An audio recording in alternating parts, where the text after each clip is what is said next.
Welcome to Exploring Santa Cruz, a bi-weekly program on KSQD 90.7 FM, 89.7 and 89.5 FM.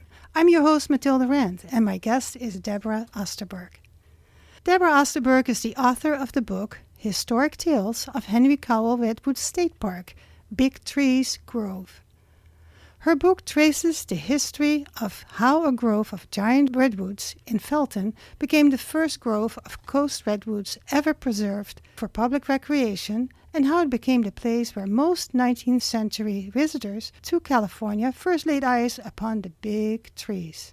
While earning a degree in history and geography at California State University, Chico, Deborah began working summers with the National Park Service. After further study in cultural resource management at UC Santa Barbara, Deborah went on to a 16-year career as a museum professional with the Park Service. For 10 years, she also worked at the National Archives at San Francisco, specializing in Bureau of Indian Affairs records. Deborah is currently the curator at the Capitola Historical Museum. Welcome, Deborah. Well, thank you very much for having me. So, Deborah, you grew up in Capitola and moved away. What made you come back? I was working at the National Archives of San Francisco, which is up in San Bruno. But in 2014, my father passed away in the Santa Cruz area. So I decided to move back to take care of all his effects. So I left the archives. And it took about a year and a half for me to go through all his things. And while I was doing that, I couldn't really work, full time. And so I decided to volunteer. I volunteered at a very special place to me, Cowell Redwoods State Park. And that's because my late brother had been the heavy equipment operator there for the state and lived at the park for nearly 30 years. So I decided that was the perfect place to volunteer. And I had already had that park background, so being in a state park made me feel like I was back home again. So that's why I came back. And you stayed. And I'm stayed, yes. Tell us, how did the book Historic Tales of Cowell Redwoods State Park, especially the Big Trees Grove, come about? Yeah, well, as a volunteer, I was doing research, and I learned a little bit about the resort history of the park from some wonderful, very knowledgeable, longtime docents there. But when I looked at some books in our library, I saw that there was very little mentioned about it in books. That they would say, that Joseph Warren Welch had bought the property, and supposedly it was a resort for a long time. They'd always mentioned that President Theodore Roosevelt visited in 1903, and then that was pretty much it. And as I started researching, I realized I had more and more information I was finding, and it was a much more interesting story than it first appeared. And I got to the point where I had so much information and so many images that I had found, and I realized I would be filling a gap in the literature if I did a book about it. And that's how the idea came about. And it was the research that really led me to doing this. And you had a lot of experience in doing research because you did it in your previous job. Yeah, as a museum curator with the Park Service, also doing interpretation. I love doing research. I realized how much I loved research and writing when I was doing this book. Mm-hmm. After 3 years of research, as I was volunteering there. And the reason I volunteered there, I also wanted to kind of bring the postcards to life, because there were many postcards, showing the grove from that time period. And that was another thing that excited me. I wanted to know the story behind the postcards. And I would dress up in period costume and sit out by the Fremont tree where the people would, in the past, get off the train to come visit the grove. And it was so wonderful. I had this photo album out on the table, and it'd be a surprise when people come around the corner to see me there. And then I would explain to them about how this had been the site of a resort far longer before it became a park. I miss doing that, but I just don't have any time anymore to be up there in that way. But I'm still researching the park's history, the resort's history, and still collecting historic photographs associated with it that I find on eBay and other places. Mm-hmm. So I'm still compiling quite a collection. So it's an ongoing project. Ongoing project. Maybe sequel to this book. Now, originally this book was slated for public signing, and then, of course, COVID happened. Yeah, it came out in March of 2020, exactly when the shutdown started. So every author event I had, and this was through the History Press, which is a part of the Arcadia Books folks. So I didn't get to do my first author event till 9 months later. Mm-hmm. And that was a Zoom that I did jointly with several other authors who also had their books delayed. So it was frustrating. Mm-hmm. And hopefully I can get more of this word out. That's what I've been trying to do over this time. Right. But that was a big frustration after all that work and you put into it. It took about a year and a half to write it, and then you can't do anything. Well, let's start at the early days. How did the indigenous people, later known as the Zayant, shape the landscape of over 15,000 years of their stewardship of their homeland? Yes, the landscape that the first European settlers encountered was a very managed landscape, and they didn't realize that at the time. But the native people, the Zayant, they were later known as, would have done seasonal burning to help increase the grasslands, because they would try to foster the edible plants that they would forage.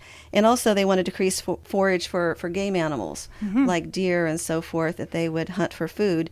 So those fires that they would continually do would keep it cleared out, but also would cause, sometimes in the main forest, the scarring of the trees. The redwoods are very good about being resistant to fire, and their bark will get scorched, but sometimes if there's a little opening, the fire will also hollow out the base of some trees, create like little caverns inside the trunk. And of course that has a profound effect about what happened later and why this particular grove was attractive to people. So that's a very important role that we can't forget. And it's interesting that they are now doing cleanup of the forest floor at Henry Cowell now, burning piles of materials, and they'd never done that before. And our recent concerns about fire, having them do that, but I like to let them know that it's actually historical, not only with the native people, but also with the resort owners. They wanted to keep the forest floor cleared of brush because they were expecting thousands of people. Right. And so that was very important to them too. So both historically, for both groups, keeping it clearer was a tradition. It's a good example for us. There are different groves. And why was this one singled out? Well, first of all, the site where the Big Trees Grove was at the confluence of 3 different Mexican ranchos, Carbonera, Rincon, and Zayante. And there were boundary disputes with those ranchos in the early years. That might have been one contributing factor. Another one is that there was a lot of logging going on starting in the 1830s in the San Lorenzo Valley. And this particular grove kind of stood out because the others around it were being cut pretty rapidly. That's another aspect of it.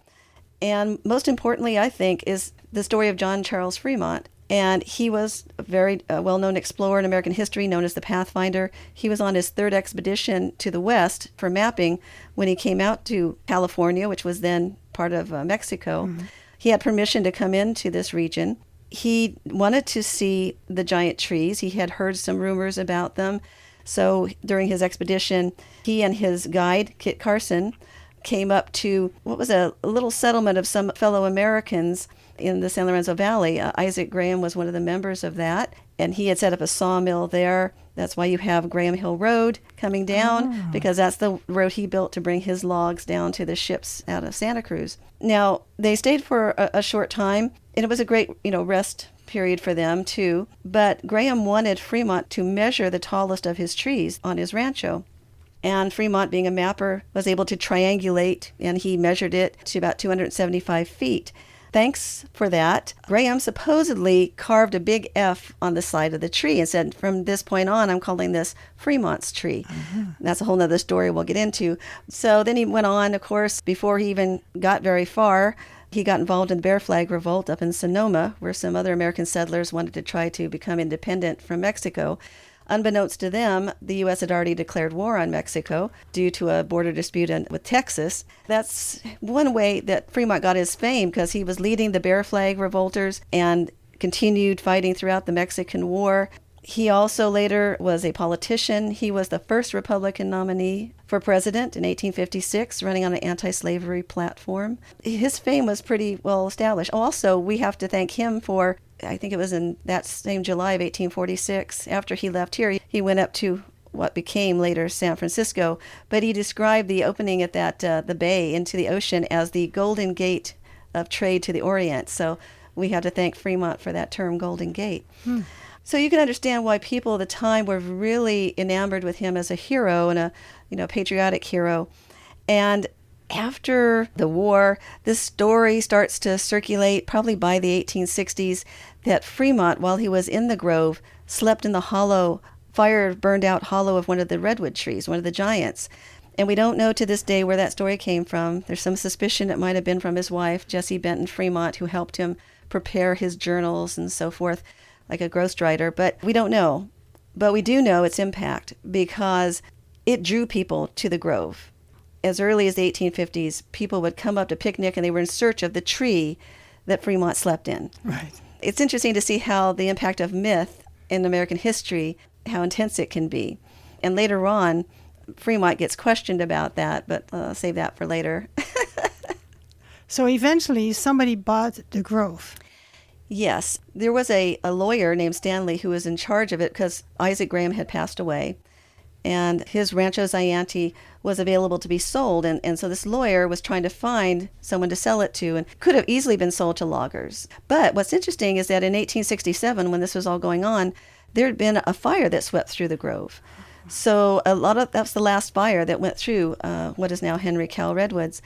And a lot of the trees were scarred from that. Well, maybe that's why the loggers weren't as interested. But he had an acquaintance, Joseph Warren Welch, who was a man from San Francisco. He was a man who delivered the newspaper. It was the early Alta California newspaper, and that's how he, got some money. And he went down one time with his family to camp out at the Grove, probably at the suggestion of his associate there. And his wife so fell in love with it that he bought it that December of 1867. And a lot of family story is that he bought it as a Christmas gift for his wife. Mm. Well, he bought 350 acres, which included the big grove of trees in the center of it. But they remained up in San Francisco. They left it open for people to continue to come up and picnic there. And that's how it was for a number of years until his death. He died about 1875, and his wife was left a widow with 5 children, one of whom was very sick and would die a few years later. And here she is. She's got a home in San Francisco. She's got these children to take care of and this big property down in the Santa Cruz Mountains. And it is actually Anna Welch who is the one who leases it to a gentleman named John Hooper, who turns it into a resort. She okays that. And that's when the true resort era of the site begins. Let's take a little break because we want to let people know that they're listening to Exploring Santa Cruz on KSKD. My name is Matilda Rand, and my guest is Deborah Osterberg, author of the historic tales of Cowell Redwoods State Park, especially the Big Trees Grove. So we just discussed a little bit about the early inhabitants of this area, then the story of John Charles Fremont, Joseph Warren Welch, who bought it, and Anna, who kind of played a major role in the preservation of the grove. Any more about Anna Welch? She came to California in 1849 via the Isthmus of Panama route, which was pretty intense way to get out to California. She also, after her husband passed on, not only did she lease it out to become a resort, but she was very protective of the trees. When the railroad was coming down from Oakland, the one that went through the tunnels under the Santa Cruz Mountains would cut right through the heart of her property to get to Santa Cruz. She filed suit against the railroad for damages. Even though she won, she only won a small amount, just over $1,000. She did have her son, her oldest son, Joseph Jr., who was at that time studying law at UC Berkeley, come out and supervise. And that's why today that section through Cowell Redwoods has the tightest clearances of any railroad in the country, because she wanted the fewest number of trees cut. So they made sure of that. That's why when you're on Roaring Camp's train that goes down the same route, you're that close to the trees. It's because of Anna Welch. Wow. She made sure that they were well protected, and she did until her death in 1905. Now, of course, the railroad contributed to the popularity of the grove because there was a station, right? Right, and that's the funny thing. Why did she file suit when it turns out that was an incredible benefit for the grove, as it turned out? Yeah, originally the first railroad came up from Santa Cruz in 1875, but this one in 1880 was really important because it brought people from the San Francisco Bay Area down in a record time of 2 or 3 hours, which was really amazing compared to like a 2-day stagecoach ride, which would have been before. And it brought thousands. The first year, 1876, I have stats on, there were 9,000 visitors to that small grove. I estimate by the end of the 19th century, it could be up to 500,000 people came there.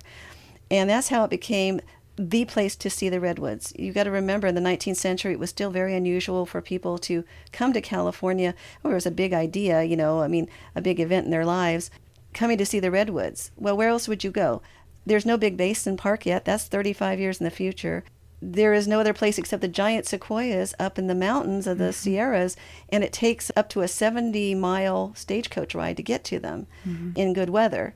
So coming on the train and being able to come right into the heart of a big trees grove like this one was so attractive and easy for people. And so that's why it was logical for somebody to come up with a resort. Yes. And so you said Hooper was the one Hooper was the first one. He built the first little hotel there, and the resort was located midway in the current Redwood Loop Trail, at the very back of it, closest to the railroad track. It makes sense. So when you're at the Fremont Tree, you're right there where the hotel buildings used to be. There's no trace of them today except one little concrete foundation. If you're good enough, you can spot it. There was a couple of other managers that leased it. The most successful was Joseph Ball from 1885 to about 1901. He added a couple more buildings for more hotel rooms, and also an outdoor dining platform with a canvas top, which was very popular. They created little roadways, walkways, horse trails. You could come and do fishing, at that time hunting. People mostly came just to see the trees, because that was something they'd never seen before in their lives. And it was a good time for people because apparently there was dancing and... Yes, especially for the locals. Yeah. There was a dance platform built practically next to the Giant, and that was very popular. It could bring up hundreds of people from Santa Cruz for evenings with Chinese lanterns and big torches, attached to the trees, so you had the lighting at night for that. And one thing that's very important to note, though, is that when I say the Giant today was the original Fremont's tree. That story about Fremont sleeping in the hollow of a tree, well, that didn't work with the original tree he measured because that one's not hollow. But a few feet away, there is the big tree that has the huge hollow inside, and that's today our Fremont tree. So the name shifted from one tree to the other because for the resort people, it was a way to attract visitors. So people actually came up just to come see the place where Fremont supposedly slept. And often in pictures, you see American flags draped over the entrance of the Fremont tree, almost as a shrine to the explorer. It's amazing. Resort there, a couple of different managers. Most of them were not successful. No. And there was a neighboring resort that was in competition. Yes. Now, you have to realize that the Welch's property was, their next door neighbor was Henry Cowell, a very wealthy entrepreneur, got a lot of his money from the lime industry here in the area. He decided to finally log his section of land next door to the Welch's, and he did so. But he wanted to still extract, some money out of it, and he realized how lucrative the Welch business was, so he leased his already logged property to a man named Milo Hopkins, who set it up as a resort. It was known as Cowell's Big Trees or Hopkins Redwoods. And Hopkins built a clubhouse. He didn't have at first overnight visitors. He would just, sell them meals and souvenirs and whatnot. But he was also selling the idea that you could come to my place and see the big trees. And the Welches were very upset with that. And that's when you get the competition started and big fences being built between the two places so that Hopkins visitors could no longer get a good view of the redwoods. And then so Hopkins built a nice pavilion on top of a big stump so his people could go up there and see the view again. And it was really quite a competition, and especially in the teens, between Hopkins and especially Stanley Welch, who was not known for having a very good temper. And they got into some fistfights and worse, pulling guns on each other and axes, and went to jail a few times. And so it was that kind of thing going on. And you talked about the teens. I assume you mean 1910s. Yes. Because 1902 is when Hopkins' establishment started. So they're still competing. And even though in 1902 you have the creation of Big Basin as our first state park, you got to realize that it's a very long road up there, another 15 miles up windy mountain roads. There's no facilities there at first. So most people are still, until about the 1920s, are still coming to the resorts in Felton. Yeah. Let's go to you. You researched. What kind of research did you do to get the story of the growth to such a detail? Couldn't do it without online newspapers and books because, there's only so much local research. And maybe that's why some of the earlier books were so limited in what they said about it. But when I got online, at first I didn't really realize it, but I kept getting all these hits from around the country when I put in these search terms. And when I really started looking closely, I realized people were so interested in letting others know about their trips to California, they would send letters to local newspapers, their hometown newspaper, about their California adventure. And all the time, you see these people who stopped at Big Trees Grove talking about what they saw, how they got there, what they thought of it. So I had these incredible firsthand accounts from newspapers all over the country. And then also books from a lot of old journals that are no longer published. You would find tourist accounts. You would also find diary accounts and old tourist guides describing it. So it was just wonderful. I was on the computer sometimes till like 2 or 3 in the morning because I just couldn't believe all the stuff I was finding. Oh, it's wonderful. And then, of course, you have these incredible historical photographs. How did you get those? Yeah, well, fortunately, some folks who have wonderful local collections like Ross Eric Gibson, I utilized some of his pictures and others. And then I also started collecting my own, which I am still doing and still finding them. And I also looked online at where I could find them in repositories around the country. And I was really surprised. I found them in New York City, in Illinois, in Utah, all these places at university libraries. And so I was able to add to it that way. I have 80 pictures in the book that are really wonderful ones that have rarely been seen. Wow. So, like I said, maybe even a sequel. Yes.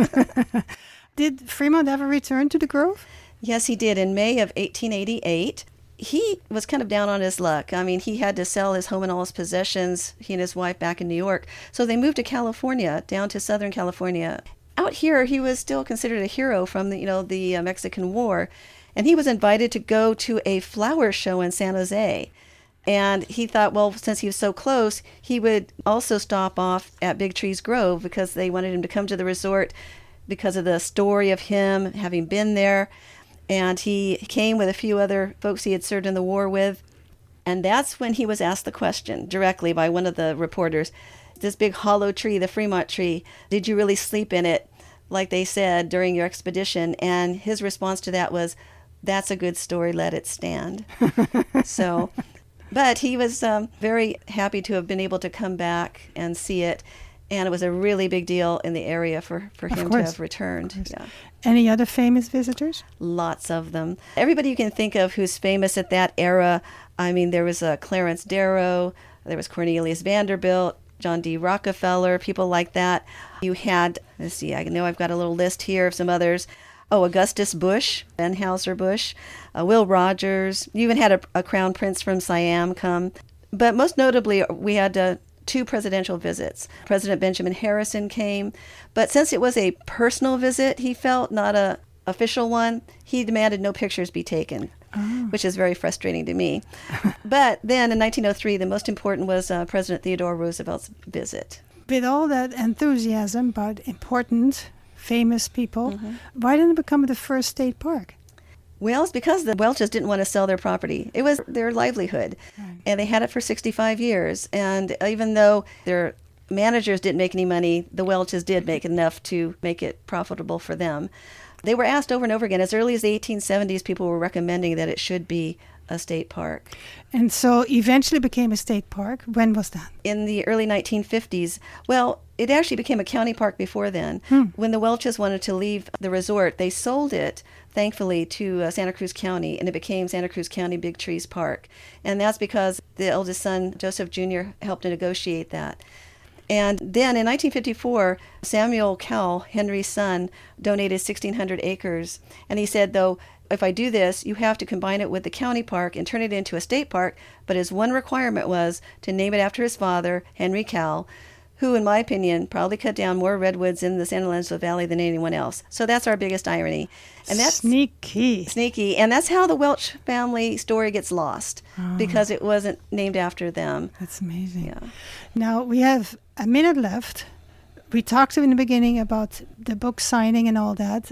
Are you going to do another signing? Well, we hope to negotiate one perhaps sometime this summer with the Mountain Parks Foundation up at Henry Cowell Redwoods.